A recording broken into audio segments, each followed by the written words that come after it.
നമസ്കാരം. Kayamkulam ജേണലിൽ faces of Kayamkulam എന്ന സെഗ്മെൻറ്റിൽ ഇന്ന് നമ്മുടെ അതിഥിയായി എത്തിയിരിക്കുന്നത് ശ്രീ KPSC കലേശം മാഷാണ്. മാഷെ നമസ്കാരം. നമസ്കാരം.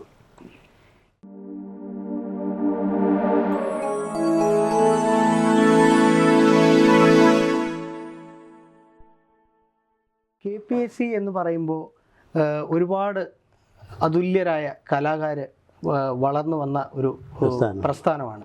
അപ്പം KPSCയുടെ ആദ്യ കാലങ്ങളിലുള്ള ക്യാമ്പുകളും റിഹേഴ്സൽ ക്യാമ്പുകളും അങ്ങനെയുള്ള കുറച്ച് ഓർമ്മകൾ ഒന്ന് പങ്കുവെക്കാമോ? ആദ്യകാലങ്ങളെന്ന് പറയുമ്പോഴത്തേക്ക് ഇത് സംഘടിപ്പിച്ചത് 1951 ആ കാലഘട്ടം എന്ന് പറയുന്നത് നമുക്കറിയാമല്ലോ, നമ്മുടെ സാമൂഹിക രംഗത്ത് വലിയ മാറ്റങ്ങളൊന്നും വരാത്ത ഒരു കാലഘട്ടത്തിലാണല്ലോ ഇത് ഓർഗനൈസ് ചെയ്യുന്നത്. അപ്പോൾ അതിന് എതിരായിട്ടൊരു സാമൂഹിക പരിവർത്തനത്തിന് ഉതകുന്ന ഒരു സംഘടന ഉണ്ടാകണം എന്ന അന്നത്തെ ഇതിൻ്റെ സംഘാടകർ കരുതി അങ്ങനെ ഉണ്ടാക്കിയ ഒരു പ്രസ്ഥാനമാണ് ഈ KPSCയുടെ ഉത്ഭവം തന്നെ കേരള പീപ്പിൾസ് ആർട്സ് ക്ലബ്ബ് എന്നാണ്. ഒരു ജനകീയ സമിതി എന്നാണ്, ജനങ്ങളുമായിട്ട് ബന്ധപ്പെട്ടു പോകുന്ന ഒരു സമിതി എന്നുള്ള ഉദ്ദേശത്തിലാണ് അന്ന് ഇത് രൂപീകരിച്ചത്. അങ്ങനെയുള്ള നാടകങ്ങളാണ് ആദ്യകാലങ്ങളിലെല്ലാം KPSC അവതരിപ്പിച്ചത്. അപ്പോൾ അതിൻ്റെ ആ രീതിയിലുള്ള ബുദ്ധിമുട്ടുകൾ അന്നുണ്ടായിരുന്നു. അന്ന് സമൂഹത്തിലെ ആളുകളാരും തന്നെ ഈ നാടകം എന്നുള്ളത് അല്ലെങ്കിൽ കല എന്ന് പറഞ്ഞാലോ ഈ പുച്ഛിക്കുന്നൊരു കാലഘട്ടമാണ്. സമൂഹത്തിൽപ്പെട്ട മാന്യന്മാർ അതുപോലുള്ള സ്ത്രീകളൊന്നും കലാരംഗത്ത് പ്രവർത്തിച്ചിരുന്നില്ല. അതുകൊണ്ട് സ്ത്രീകൾക്ക് പകരം പുരുഷന്മാർ തന്നെ വേഷം കെട്ടി അഭിനയിച്ചിരുന്നു അന്ന്. പിന്നീട് അതൊക്കെ മാറി KPSCയാണ് അങ്ങനൊരു വലിയ മാറ്റങ്ങൾ അതിനുവേണ്ടി കൊണ്ടുവന്ന് ഒരുപാട് മാറ്റങ്ങൾ KPSC നാടക പ്രസ്ഥാനത്തിന് വേണ്ടി ചെയ്തിട്ടുണ്ട്. തുടക്കം എന്ന് വേണമെങ്കിൽ അത് KPSCക്ക് തന്നെ അവകാശപ്പെട്ടു. അതിനു മുമ്പ് ഉള്ള രീതികളിൽ നിന്ന് ഒരുപാട് വ്യത്യസ്തങ്ങളായിട്ട് അന്നത്തെ നാടകങ്ങൾക്ക് തന്നെ ഒരുപാട് പ്രത്യേകത ഉണ്ടായിരുന്നു. പഴയകാല നാടകങ്ങൾ എല്ലാം തന്നെ ഒന്നീ പുരാണ ഇതിവൃത്തങ്ങൾ അല്ലെങ്കിൽ ചരിത്ര പശ്ചാത്തലമുള്ള നാടകങ്ങളായിരുന്നു. അപ്പോൾ ആ നാടകങ്ങൾക്ക് അത് സംഭാഷണം തന്നെ പിന്നെ സാഹിത്യ പ്രാധാന്യമുള്ള സംസ്കൃത പദബഹുലങ്ങളായ സംഭാഷണങ്ങളായിരുന്നു. അത് എല്ലാത്തരം ആളുകൾക്കും മനസ്സിലാകത്തില്ല. പിന്നെ അവർക്ക് മനസ്സിലാകുന്നത് ഞാൻ സംഗീതം മാത്രമേ ഉള്ളൂ. ആ സംഗീതമാണെങ്കിലും ശാസ്ത്രീയ സംഗീതത്തിൻ്റെ ചൂട് പിടിച്ചുള്ളത്. അപ്പോൾ അത് തന്നെ എല്ലാത്തരം ആളുകൾക്കും സാധാരണക്കാർക്കും അത് ആസ്വദിക്കാൻ പറ്റാത്ത രീതിയിലുള്ള സംഗീതങ്ങളായിരുന്നു അന്ന്. എല്ലാ നടന്മാരും പാടി അഭിനയിക്കണം. പാടാത്ത ആരും തന്നെ നാടകത്തിൽ അഭിനയിക്കാൻ ചാൻസ് കിട്ടത്തില്ല.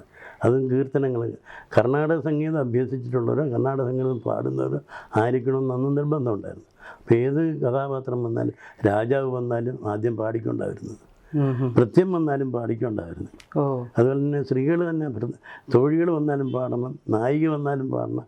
അങ്ങനൊരു കാലഘട്ടത്തിൽ നിന്ന് ആണ് KPSCയെ പോലുള്ള പ്രസ്ഥാനങ്ങൾ നാടക സമിതികൾ മാറ്റങ്ങൾ ഉൾക്കൊണ്ടുകൊണ്ട് വന്നത്. KPSC വന്നപ്പോഴത്തേക്ക് അങ്ങനെ പാടി അഭിനയിക്കുന്ന സിസ്റ്റമില്ല.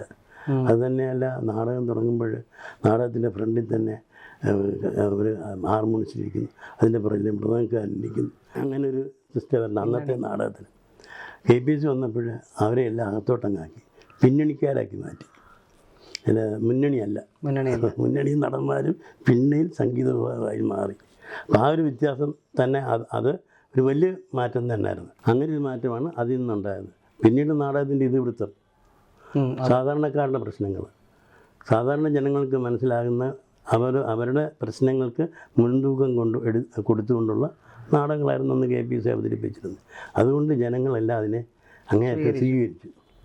അതുപോലെ തന്നെ പാട്ടുകളും നാടൻ ശൈലിയിലുള്ള പാട്ടുകൾ, കീർത്തനമോ അല്ല മനസ്സിലാക്കാൻ പറ്റുന്ന രീതിയിലുള്ള ട്യൂണുകൾ അതിന് കൊടുത്തുകൊണ്ട് അങ്ങനെ പാട്ടുകൾ പാടിയപ്പം ജനങ്ങളെല്ലാം അതിനെ ആകർഷിച്ചു. ആ നാടകത്തെയും ആ സംഗീതത്തെയും ആസ്വദിച്ചു. അതാണ് ഏറ്റവും വലിയ മാറ്റം എന്ന് പറയുന്നത്. ആ മാറ്റം ജനങ്ങൾ ഉൾക്കൊണ്ടു. ആ മാറ്റം നമ്മുടെ ഒരു വലിയ നവോത്ഥാന കാലഘട്ടം തന്നെയായിരുന്നു എന്ന് വേണമെങ്കിൽ പറയാം. അന്നത്തെ KPSCയുടെ നാടക സംഘം ഞാനിങ്ങനെ കേട്ടിട്ടുണ്ട്, ഒരുപാട് യാത്ര ചെയ്ത് KPSCയുടെ ബസ്സിൽ യാത്ര ചെയ്ത് ഗ്രാമങ്ങളിലും കേരളത്തിന് പുറത്തു വരെ പോയി നാടകം കളിച്ച സംഭവങ്ങൾ ഉണ്ടായിട്ടുണ്ട് എന്നിങ്ങനെ കേട്ടിട്ടുണ്ട്. അങ്ങനെയുള്ള എന്തെങ്കിലും ഒരു ഓർമ്മകൾ മനസ്സിലുണ്ടോ? ഉണ്ടല്ലോ. ഞങ്ങൾ എല്ലാ വർഷവും KPSC നാടക സമിതി നോർത്ത് ഇന്ത്യയിൽ നാടകം കളിക്കാൻ പോകുമായിരുന്നു, വടക്കേ ഇന്ത്യയിൽ. അപ്പോൾ ഇവിടുത്തെ സീസൺ കഴിയുമ്പോൾ നാടകം നോർത്ത് ഇന്ത്യയിൽ കളിക്കാനായിട്ട് പോയിട്ടുണ്ട്. പോയി അത് 10-40 നാടകങ്ങൾ കഴിയുമ്പോഴാണ് തിരിച്ച് വരുന്നത്. ഇവിടെ മുതൽ അടുത്ത സ്റ്റേറ്റ് മുതൽ, അതായത് ഇന്നത്തെ തമിഴ്, അന്ന് മദ്രാസ് സ്റ്റേറ്റ് എന്നാണ് പറയുന്നത്, അത് മുതൽ അങ്ങേയറ്റം അങ്ങനെ ഡൽഹി, ബീഹാർ വരെയുള്ള സ്ഥലങ്ങളിൽ നാടകം കളിച്ചിട്ടാണ് തിരിച്ചു വരുന്നത്. അവിടെ എല്ലാം മലയാളി സംഘങ്ങളുണ്ട്, മലയാളി സമാജങ്ങൾ. കേരളത്തിന് പുറത്ത് എല്ലാ സ്റ്റേറ്റുകളിലും മലയാളി സമാജങ്ങളുണ്ട്. ആ മലയാളി സമാജങ്ങൾ കേരളത്തിലെ കലാരൂപങ്ങളെല്ലാം തന്നെ അവിടെ കളിപ്പിക്കാനായിട്ടുള്ളൊരു ശ്രമം അവർ നടത്താറുണ്ട്. ആ കൂട്ടത്തിൽ KPSC അങ്ങനെ പോയിട്ടുണ്ട്. എല്ലാ 10, 40, 30, 35 ഒക്കെ നാടകങ്ങൾ കഴിഞ്ഞിട്ടാണ്. അപ്പോഴത്തേക്ക് 2 മാസം എടുക്കും. അല്ല ദിവസവും നാടകം കളിക്കുകയല്ല, ആഴ്ചയിൽ 2 ദിവസം നാടകം കളിക്കാൻ പറ്റുള്ളൂ. പിന്നെ യാത്രയായിരിക്കും. കാരണം അവിടെ എല്ലാം തൊഴിലാളികളാണ്, ജോലി ചെയ്യുന്നവരാണ്. ഞാൻ തൊഴിലാളി എന്ന് പറഞ്ഞാൽ ഫാക്ടറി തൊഴിലാളികളുണ്ട്, അല്ലാത്ത ഓഫീസ് വർക്ക് ചെയ്യുന്നവരുണ്ട്. ഇവർക്കെല്ലാം ആഴ്ചയിൽ 1 ദിവസമല്ലേ അവധി കിട്ടും. ആ അവധി ദിവസങ്ങളിലായിരിക്കും അവിടെ നാടകം കളിക്കുന്നത്. അല്ലാതെ വർക്കിംഗ് ഡേയിൽ നാടകം കളിക്കാൻ പറ്റില്ല. അപ്പോൾ അതുകൊണ്ട് ഗ്യാപ്പ് വരും. പിന്നീട് യാത്ര, ഒരു സ്റ്റേറ്റിൽ നിന്ന് മറ്റൊരു സ്റ്റേറ്റിലേക്ക് യാത്ര ചെയ്യുമ്പോൾ എങ്ങനെയാലും 1-2 ദിവസം എടുക്കും. അങ്ങനെ പോയി നാടകം കളിച്ചിട്ടാണ് KPSC വരുന്നത്. KPSC മാത്രമല്ല, അതിനുശേഷം KPSC പോയതിനു ശേഷം മറ്റ് പല സമിതികളും കേരളത്തിലെ ഈ നോർത്ത് ഇന്ത്യയിൽ പോയി നാടകം കളിക്കും. അതൊരു വരുമാനം, പ്രത്യേക ഒരു വരുമാന മാർഗ്ഗമാണ്. ഇവിടുത്തെ സീസണിൽ കഴിയുമ്പോഴാണ് നോർത്ത് ഇന്ത്യയിൽ നാടകം കളിക്കാൻ പോകുന്നത്. മനസ്സിലായി? അപ്പോൾ ഇവിടുത്തെ സീസൺ കഴിയുമ്പോഴത്തേക്ക് വടക്കേ ഇന്ത്യയിൽ ചെന്നാൽ വടക്കേ ഇന്ത്യ നാടകം കളിക്കും. അപ്പോൾ ഒരു ഗ്യാപ്പ് ഇവർക്ക് വരുന്നില്ല. ഇവരുടെ ജീവിതമാർഗ്ഗത്തിന് ബുദ്ധിമുട്ടും വരില്ല. അപ്പോൾ അങ്ങനെയായിരുന്നു അത് അറേഞ്ച് ചെയ്തിരുന്നത്. അങ്ങനെ പോയി നാടകം കളിക്കുമായിരുന്നു. അങ്ങനെ ബാംഗ്ലൂർ, പിന്നെ മദ്രാസ്, പൂന, ബോംബെ ഇങ്ങനെ കറങ്ങി പോയി, ഗുജറാത്ത്, അങ്ങനെ ബീഹാർ പോയി കഴിഞ്ഞ് കൽക്കട്ട വഴി തിരിച്ച് കിഴക്കൻ വഴി ഭുവനേശ്വർ, കട്ടക്ക്, ഒറീസ ഇങ്ങനെ സ്ഥലങ്ങളിൽ കളിച്ച് തിരിച്ച് ചെന്നൈ വന്ന് കേരളത്തിൽ. അങ്ങനെ ഒരു ഓൾ ഇന്ത്യ ടൂറായിരുന്നു അന്നൊക്കെ ഉണ്ടായിരുന്നത്. പിന്നീട് ഇപ്പം മലയാള സമാജങ്ങളുടെ എണ്ണം കുറഞ്ഞു. ഇപ്പം അവിടോട്ടല്ലല്ലോ, ഇപ്പോൾ എല്ലാവരും ഗൾഫിലും മറ്റ് വിദേശ രാജ്യങ്ങളും ആയതുകൊണ്ട് മലയാളി സമാജങ്ങളുടെ എണ്ണവും കുറഞ്ഞു. അത്രയും നാടകങ്ങൾ ഇപ്പോൾ അവിടെ കളിക്കുന്നില്ല. നമുക്ക് സുലോചന ചേച്ചിയുടെ ഒരു ഓർമ്മകൾ പങ്കിടാതെ ഈ ഒരു അഭിമുഖം എന്തായാലും പൂർണ്ണമാവില്ല. അല്ലാതെ ഇവിടെ വന്നപ്പോൾ അതങ്ങനെ തന്നെ വേണമല്ലോ. അതെ. അപ്പം സുലോചന ചേച്ചിയെ ആദ്യമായി കണ്ടുമുട്ടിയ ഒരു നിമിഷം, ഒരു കലാകാരി എന്ന നിലയിലും വ്യക്തി എന്ന നിലയിലും താങ്കളിൽ ഉണ്ടാക്കിയ ആദ്യത്തെ ഒരു ചിത്രം എങ്ങനെയായിരുന്നു? അതൊരു ഇപ്പോഴൊന്നും അല്ല, വർഷങ്ങൾക്ക് മുമ്പ് നാടകം എന്നുള്ള കലാരൂപം കാണുന്നതിന് മുമ്പ് തന്നെ പാട്ടുകളാണ് ഞാൻ ശ്രദ്ധിച്ചിരുന്നത്. പാട്ടുകൾ ശ്രദ്ധിച്ചപ്പോഴേ അന്ന് ഞാൻ പഠിച്ചുകൊണ്ടിരിക്കുന്ന കാലഘട്ടം. അപ്പോഴാണ് 1957 തെരഞ്ഞെടുപ്പ് വരുന്നത്. അന്ന് ഞാൻ ചെങ്ങന്നൂരാണ് എൻ്റെ കുടുംബം. എൻ്റെ അച്ഛൻ പത്മനാഭ പണിക്കർ, എൻ്റെ അമ്മ PG തങ്കമ്മ,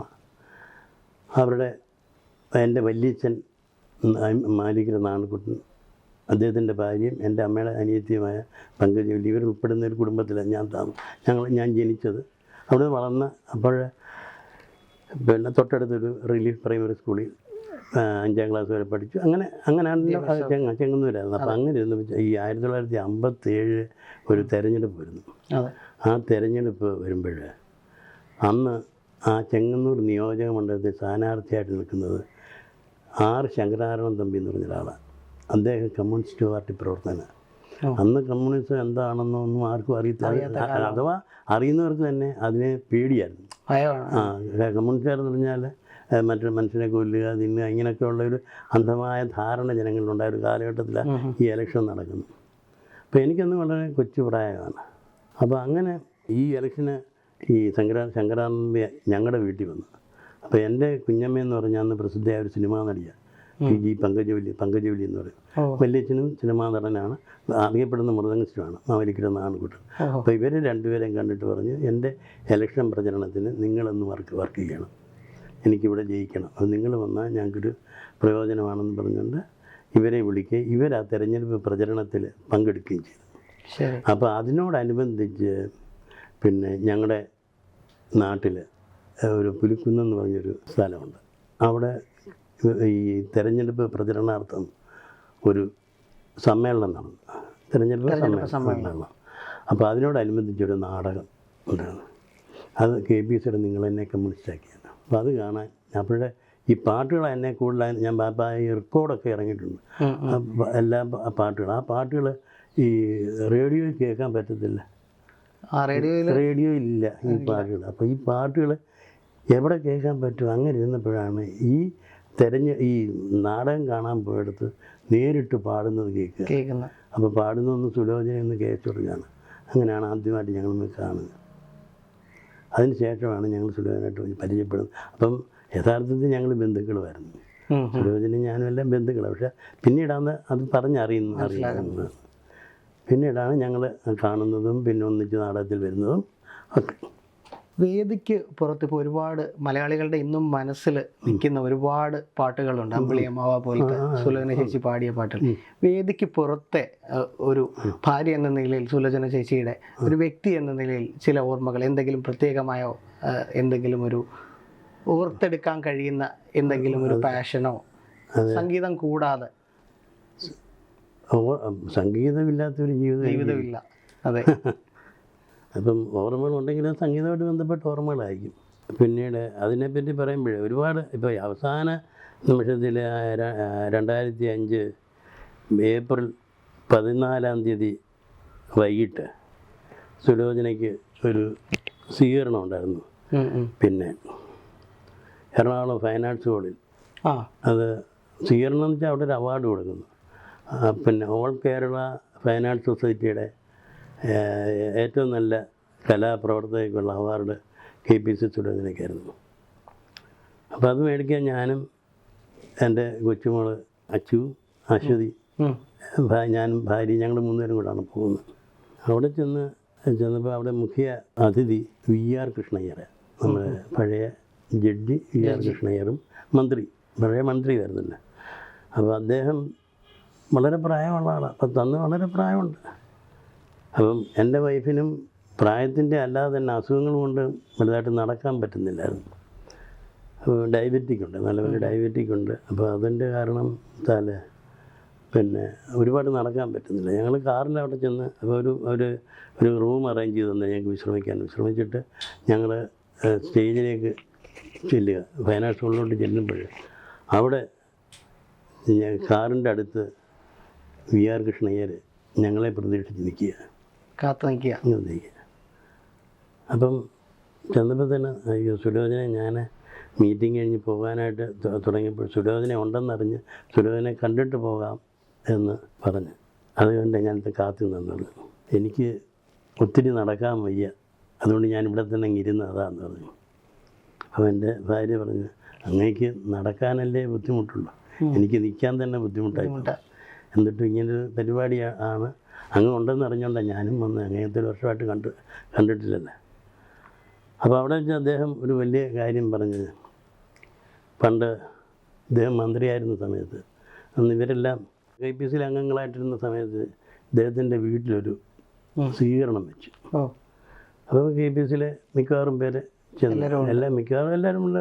ജനാർദ്ദൻ ഗ്രൂപ്പുണ്ട്, രാജഗോപാലൻ നായരുണ്ട്, സുലോചനുണ്ട്, KS ജോർജുണ്ട്, അങ്ങനെയുള്ള ആളുകളെല്ലാം ഉണ്ട്. അവരെല്ലാം ചെന്നു ആ സ്വീകരണത്തിലെല്ലാം പങ്കുണ്ട്. പക്ഷേ പത്രക്കാർ വിട്ടില്ല.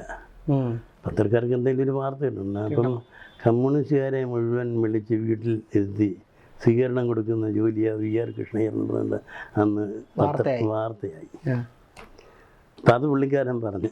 അവിടെ വെച്ച് VR കൃഷ്ണയ്യർ കാര്യം അത് ഓർമ്മയുണ്ടോ സുലോചനയ്ക്ക്? പറയോ എനിക്കെല്ലാം ഓർമ്മയുണ്ടെന്ന് സന്തോഷിച്ച് അത് യാത്ര ആയി. അങ്ങനൊരു സംഭവം. അത് കഴിഞ്ഞിട്ട് സ്റ്റേജിൽ ഞങ്ങൾ സ്വീകരണം കഴിഞ്ഞപ്പം മുഖ്യ പ്രഭാഷകൻ പിന്നെ ഇതിനെപ്പറ്റി സംസാരിച്ചത്, ഈ അവാർഡിനെ പറ്റിയൊക്കെ സംസാരിച്ചത് MN വിജയൻ സാറാണ്, നമ്മുടെ പ്രൊഫസർ MN വിജയൻ.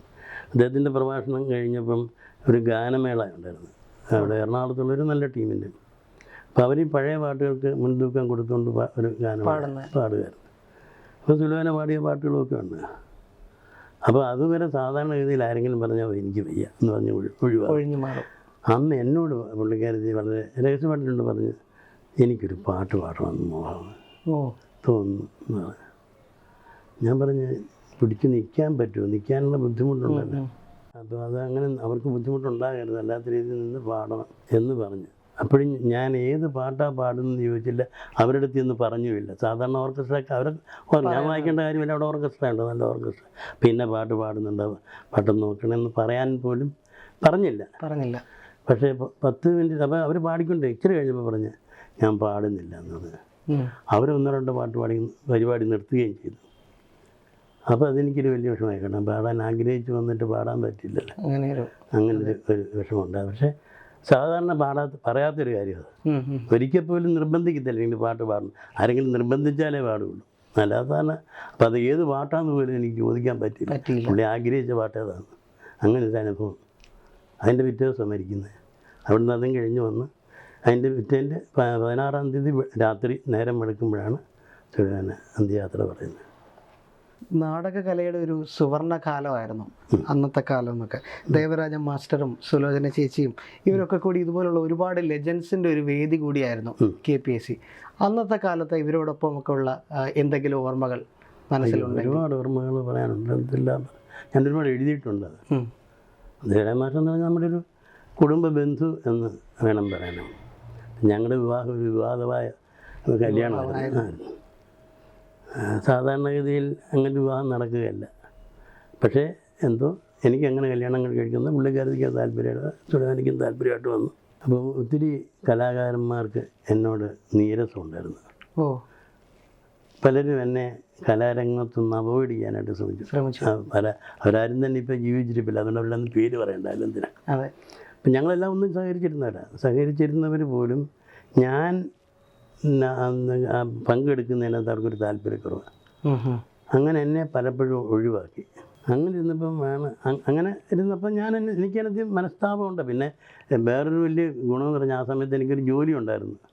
ആ ജോലി ഉള്ളതുകൊണ്ട് പരിപാടി ഇല്ലെങ്കിലും എനിക്ക് പിടിച്ചു നിൽക്കാൻ പറ്റും. പിന്നെ പരിപാടി തന്നെ വേണമെന്നില്ല. അതിന് മുമ്പായിരുന്നെങ്കിൽ അതിനൊരു 4-5 കൊല്ലത്തിന് മുമ്പാണ് ഇങ്ങനൊരു ഒഴിവാക്കൽ വരികയായിരുന്നെങ്കിൽ ഞാൻ വിഷമിച്ചേനെ. അപ്പം അതൊന്നുമില്ല. അപ്പം എനിക്ക് ജോലി ഉള്ളതുകൊണ്ട് അതിന് മുൻതൂക്കം കൊടുത്തുകൊണ്ട് ഞാനങ്ങ് പോവുകയും ചെയ്തു. അങ്ങനെ ഇരുന്നപ്പോൾ ഒരു ദിവസം കല്യാണം കഴിഞ്ഞ് 4-ാമത്തെ ദിവസം ഒരു കാറ് ഇവിടെ വന്നു, ഒരു അംബാസഡർ കാറ്. ഞാനും വൈഫും കൂടി ഇതുപോലെ അന്ന് ഈ കസേരയല്ല, പഴയ കസേര, ഇവിടെ ഇങ്ങനെ ഇരിക്കുന്നു. ഞങ്ങളുടെ കല്യാണം നടന്നത് അമ്പലത്തിൽ വെച്ച. അതിൻ്റെ മുഖ്യ കാർമ്മികത്വം വെച്ചത് കേശവൻ പോറ്റി സാറാണ്. കേശവൻ പോറ്റി സാറെന്ന് പറഞ്ഞാൽ അമ്പലം കാണുകയോ അമ്പലത്തിൽ കയറുകയോ ദൈവത്തെപ്പറ്റി സംസാരിക്കുകയോ ഒന്നും ചെയ്യാത്തൊരു മനുഷ്യനാണ്. വലിയ കമ്മ്യൂണിസ്റ്റുകാരനുമാണ്, സംസ്കൃത പണ്ഡിതനുമാണ്, KPSCയുടെ ഒരു തുടക്കക്കാരിൽ ഒരാളും കൂടെയാണ് അദ്ദേഹമാണ്. അപ്പം ഞങ്ങൾ പറഞ്ഞു സാറ് തന്നെ വരണമെന്ന് പറഞ്ഞു. അമ്പലത്തിൽ കയറാത്ത മനുഷ്യൻ അവിടെ നിന്ന് അമ്പലത്തിൽ വന്ന് ഞങ്ങൾക്ക് കല്യാണത്തിൽ പങ്കെടുത്ത് ഞങ്ങൾക്ക് അനുഗ്രഹങ്ങളൊക്കെ തന്നാണ് വിട്ടത്. അപ്പോൾ അത് കഴിഞ്ഞിട്ട് 4-ാമത്തെ ദിവസം ഇവിടെ ഒരു കാറ് വന്ന് നിന്ന് നോക്കിയപ്പോൾ അപ്പോൾ അധികം പേരെ കല്യാണത്തിൽ ഞങ്ങളാരും വിളിച്ചിട്ടില്ല. അറിയാമായിരുന്നില്ല, അതിന് സാഹചര്യം വേണ്ട. എല്ലാവരും വിളിച്ചാൽ എല്ലാവർക്കും താല്പര്യം കാണത്തില്ല. അതുകൊണ്ട് അത്യാവശ്യം അടുത്തൊക്കെ ഉള്ളവരെ മാത്രം വിളിച്ച് അവർ വന്ന് പങ്കെടുത്ത കല്യാണം നടന്നു. കാറിൽ നിന്ന് ഇറങ്ങി വരുന്നത് ദേവരാജൻ മാഷാണ്.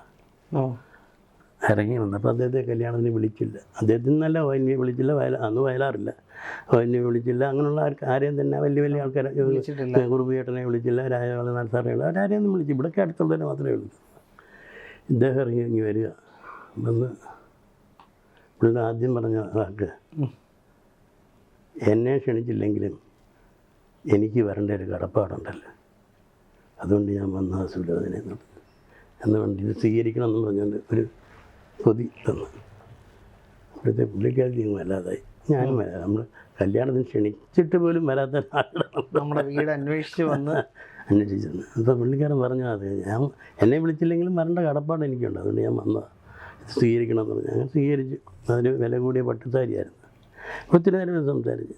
അപ്പോൾ എന്നോട് പുള്ളി ഒരു കാര്യം പറഞ്ഞു, ആളുകൾ എന്തൊക്കെ പറഞ്ഞോട്ടെ, നമ്മുടെ മനസ്സിന് ശരിയില്ലേ, ആ ശരി ഉറച്ചു നിന്നുകൊണ്ട് പോവുക, അതാണ് വേണ്ടത്. അല്ലാതെ ആരെങ്കിലും എന്തെല്ലാം പറയും അല്ലെങ്കിൽ എന്തെല്ലാം ചെയ്യും, അതൊന്നും നമ്മളെ ബാധിക്കില്ല. നമുക്ക് നമ്മുടേതായ ഒരു ശരിയുണ്ട്, ആ ശരിയിൽ കൂടെ മാത്രമേ പോകാവുന്നു. അങ്ങനെ പറയാൻ പുള്ളി മാത്രമേ ഉണ്ടായിട്ടുള്ളൂ. ബാക്കി എല്ലാവരും നമ്മളെ തള്ളിക്കളയായിരുന്നു. അതാണ് ദേവരാജൻ മാഷയുടെ ഒരു പ്രത്യേകത. അപ്പം അങ്ങനെയുള്ള ലെജൻസിൻ്റെ കൂടെ നമ്മളെ സഹകരിച്ചത്. അത് നമുക്കെന്നും അഭിമാനിക്കേണ്ട ഒരു കാര്യമാണ്.